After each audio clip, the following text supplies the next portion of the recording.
Good day, ma'am. I am Caril Mical S. Gracia, and today I am going to perform the insertion of nasogastric tube. So, first thing to do is verify the medical order for the insertion of the nasogastric tube. This is to ensure that the patient receives the correct treatment.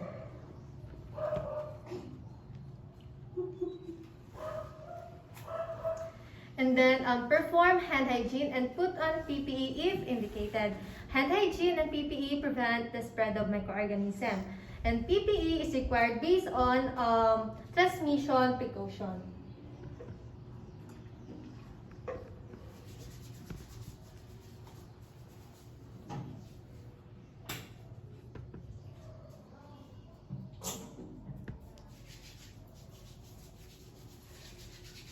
And then identify the patient. Identifying the patient ensures that the right patient receives the intervention and help prevent error. Good morning, ma'am. Ano pong pangalan ninyo, ma'am? Milanes po. Okay, thank you po. And then, explain the procedure to the patient and explain the rationale why the tube is needed. Discuss the associated discomfort that may be experienced and possible intervention that may allay this discomfort. And then answer the question if there is any. So, good morning, ma'am. Mag-insert po ako ngayon ng nasogastric tube. Ibig sabihin po, ang nasogastric tube po ay dadaan po mula sa inyong ilong papunta po sa inyong stomach para po doon po dadaan ang gamot.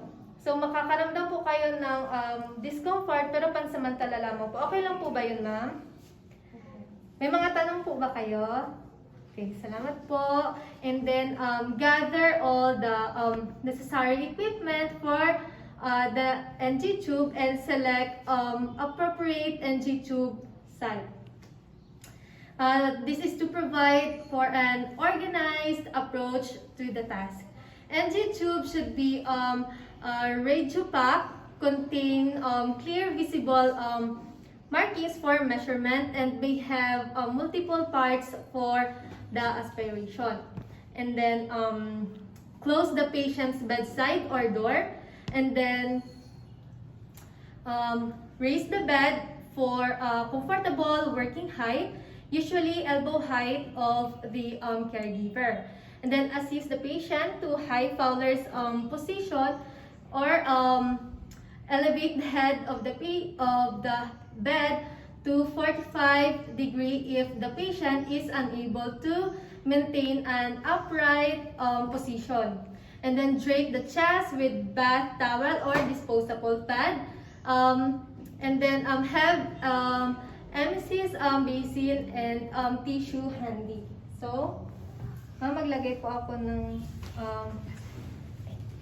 disposable pad po.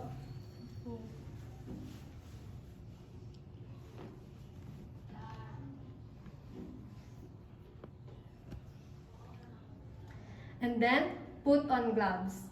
Measure the distance to insert tube by placing the tip of the tube at patient's nostril and extending to tip of earlobe, then to the tip of the siphon process, and then mark the tube with edible marker. Measurement ensures that the tube will be long enough to enter patient's stomach.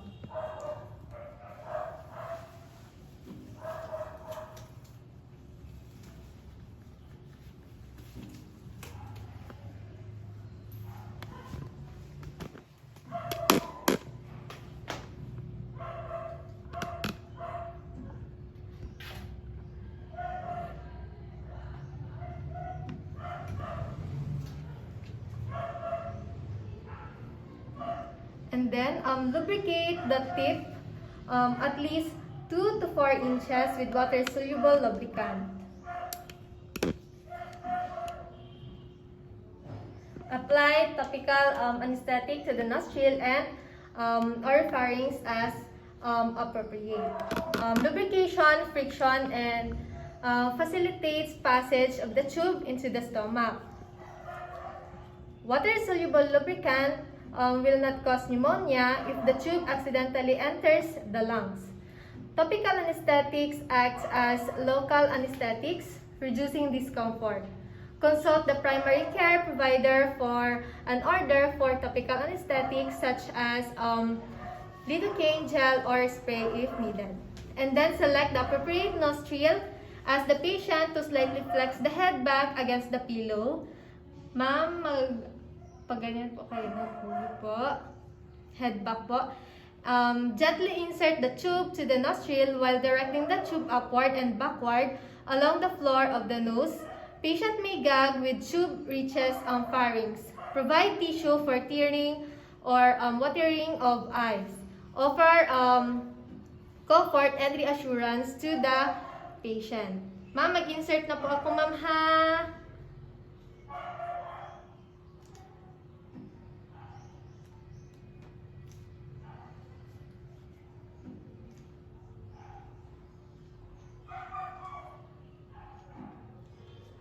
Following the normal contour of the nasal passage while inserting the tube reduces irritation and the likelihood of mucosal injury. The tube stimulates the gag reflex steadily. Tears are natural response as the tube passes into the nasopharynx. Many patients report that gagging and throat discomfort may be more painful than passing through the nostril. When the Ma'am, punasan ko lang po, ma'am, ha? So, when the pharynx is reached, instruct the patient to touch the chin or chest and encourage the patient to swallow even if no fluids are permitted. Ma'am, idikit lang po ang ulo ninyo sa chest, ma'am, ha?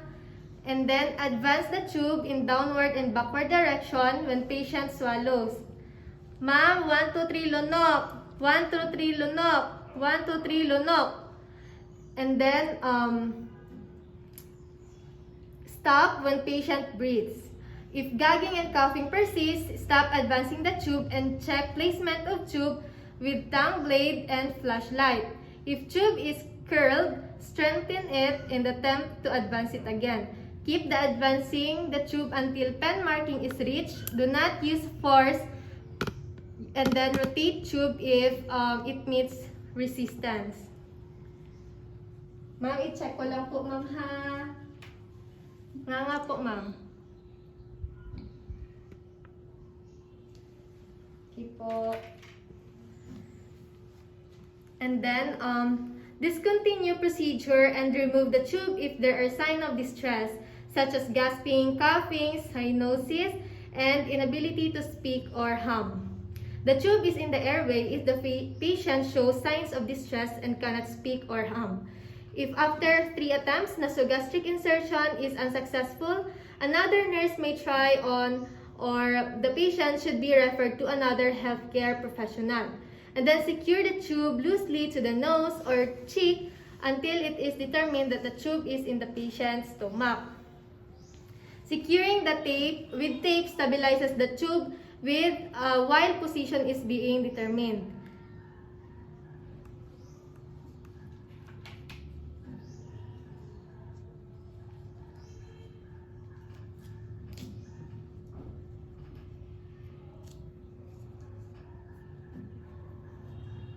And then attach syringe into the end of the tube and aspirate small amount of stomach content.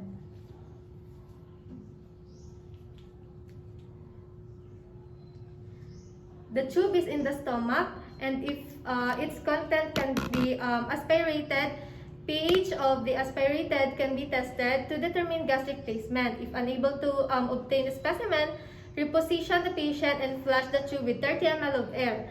The action may be necessary several times, and current literature recommends that the nurse ensures proper placement of the NG tube by relying on multiple methods and not on one methods alone. And then measure the pH of aspirated fluid using pH paper or a meter.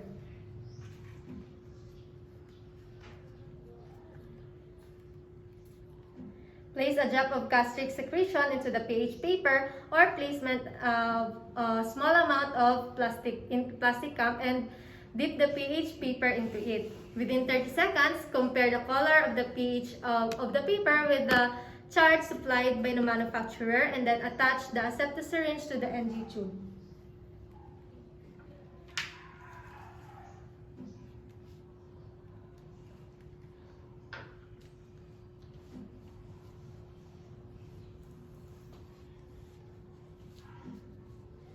And then visualize the aspirated contents, checking the color and consistency. Gastric fluid can be green with particles, off-white or brown if old blood is present. Intestinal aspirate tends to look clear or straw-colored to a deep golden yellow color.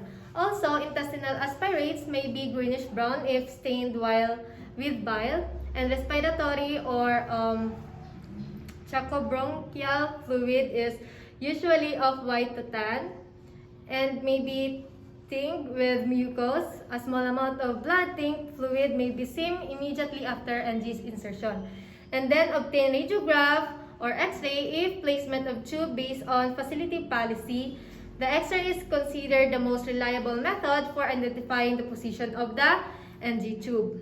And then remove gloves and secure the tube with commercially prepared device or a tape to the patient's nose to secure the nasogastric tube.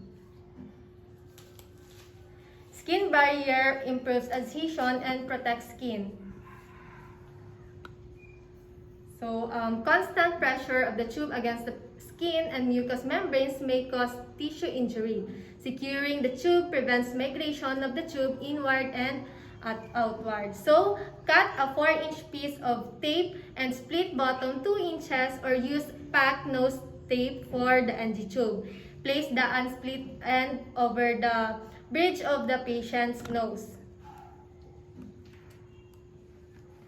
And then unwrap or wrap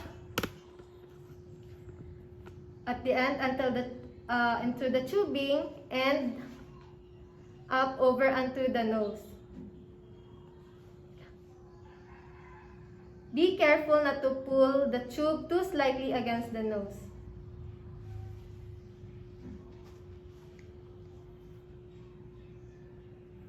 And then put on gloves.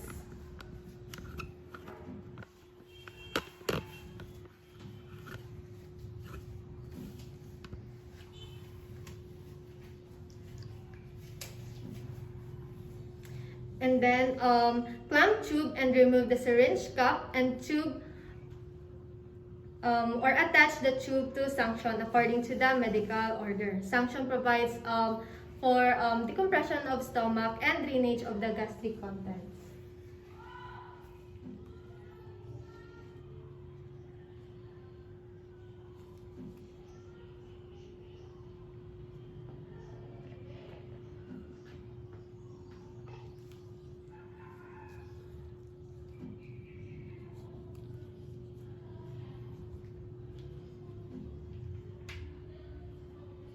And then attaching to the suction. Measure the length of the exposed tube. Reinforce marking on tube at nostril with edible ink. And then ask the patient to turn the head to the side opposite to the nostril in which the tube is inserted. And then secure the tube to patient's gown by using rubber band or tape and safety pin for additional support. Tube can be tapped onto patient cheek using the piece of tape. Ma'am, doon po kayong magharap sa kabila, ma'am, ha? And then, secure ko lang po itong ano ninyo.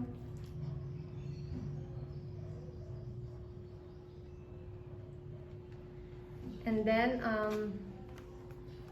the next procedure is assist with or provide oral hygiene at 2 to 4 hour interval, and then lubricate the lip generously and clean nares and lubricate as needed. Offer analgesic throat lozenges or anesthetic spray for throat irritation if needed. Oral hygiene keeps mouth clean and moist, promotes comfort and reduces thirst.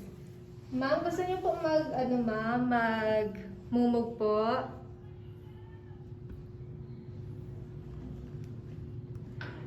And then remove equipment and return patient to a position of comfort. Remove gloves and raise side rail and lower bed. This is to promote patient's comfort and safety. Removing gloves properly reduces the risk of infection, transmission, and contamination for other terms. Ma'am, tanggalin ko na po ito, ma'am, ha. Thank you po.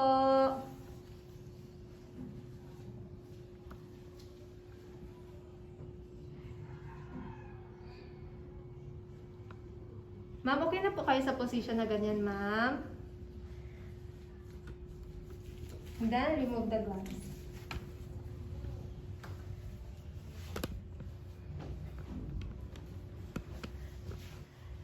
And then, remove the additional PPE if used and perform hand hygiene.